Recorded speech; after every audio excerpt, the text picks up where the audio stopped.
Hey guys, steps into a lasting relationship. And on today's video, I'm going to be taking from Proverbs chapter 12, verse 1 down. I'm going to be running through it like a summary of what you will use to give you a lasting relationship. I keep saying it, relationships are breaking today because people are not learning from the right source. Relationships are breaking today because people are not in love. People go into relationship or marriages because time is against them, because families were telling them your time is gone, you just have to get into a marriage. People are losing out in relationship or marriages today because love does not exist, kindness does not exist, forgiveness is not there. So this scripture, Proverbs chapter 12 verse 1, like I said, I'm just going to give you a summary of what the chapter is saying. The chapter is emphasizing on the importance of embracing instruction and of course corrections as pathway to knowledge, wisdom, and stability. Whoever loves knowledge, of course, you are looking for stability. It's as simple as that. Whoever loves knowledge, you are in love with healthy relationship. Whoever loves discipline, you are in love or you're craving for a healthy relationship. Whoever despises instruction or discipline, you are running towards hate and of course a marriage, a relationship that will break you, that will harm your home, that will harm your partner, that will keep you shattered.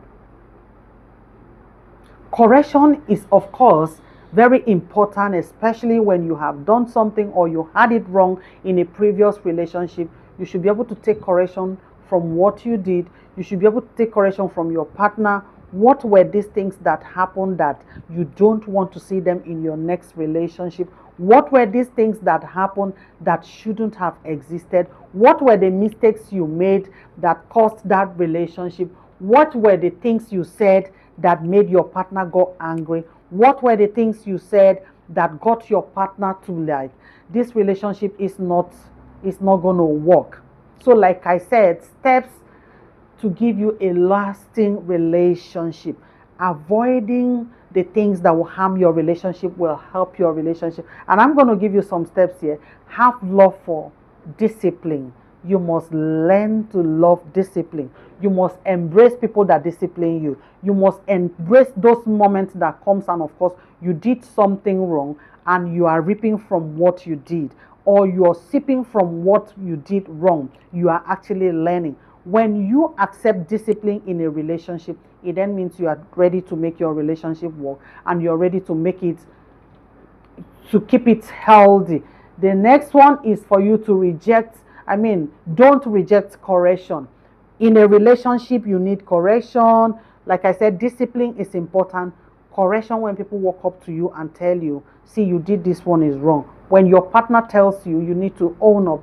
What you did was wrong. You need to say you're sorry about what you did. You offended your man. You need to say you're sorry. You offended your woman. You need to say you're sorry. In your quarrel, you say some things that shouldn't have been said to a partner you have loved or you once loved or you love. Say sorry. Accept correction. When you're being corrected, don't get angry or don't get mad at the people that correct you. And of course, if you're going through self-correction, learn from it and of course learn to move on it so quickly, and of course learn something. For every break, I tell people, for any stop by, learn something and pick something that will help your relationship. Embrace love and learn every day. Accept that every day is a lesson for us. Learn every day, whatever comes, learn every day, whatever comes your way, learn every day. Whatever you have at the moment, learn it, and of course become a master of whatever you're learning every day. And of course, make sure you make every day a fulfilling one. Make every day fruitful in your marriage or you're dating to marriage. Make your moments very exciting with learning, and of course learning on learning. It's very important. Learn to adapt new ways to live life. I think in a way I'm actually mentioning it. Learn to live, learn to choose the new set of people that agrees with you. Learn to accept the new set of people that are actually saying what you want to hear. Learn to accept your new environment. Adapt so quickly. Learn to accept the new person you're seeing. Learn to walk into this person. Learn to allow yourself to get into this person and learn so quickly. When you feel empty, learn to sip in things that will work for you in your relationship. Don't allow yourself to be empty at any time in your relationship, and don't allow your relationship to be empty at any time of the day or at any time, because when you're building, your partner expects things to be running in that relationship. Your partner expects that he or she should be able to listen to you and be encouraged.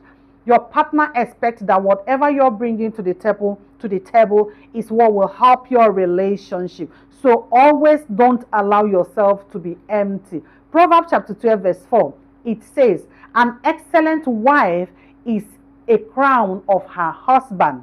Why did I use this? Because it's in that same scripture. It's an excellent wife is a crown of her husband. Make sure your husband enjoys you. Make sure your husband enjoys your moment. Don't give your husband shame.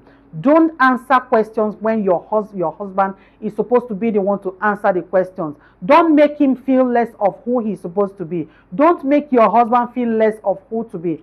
I am talking about the wife here because the scripture specifically, Proverbs chapter 12 verse 4 says, an excellent wife is a crown of her husband, but she who shames himself, but becomes shame to him, to his bone. From your character, you become shame to your husband.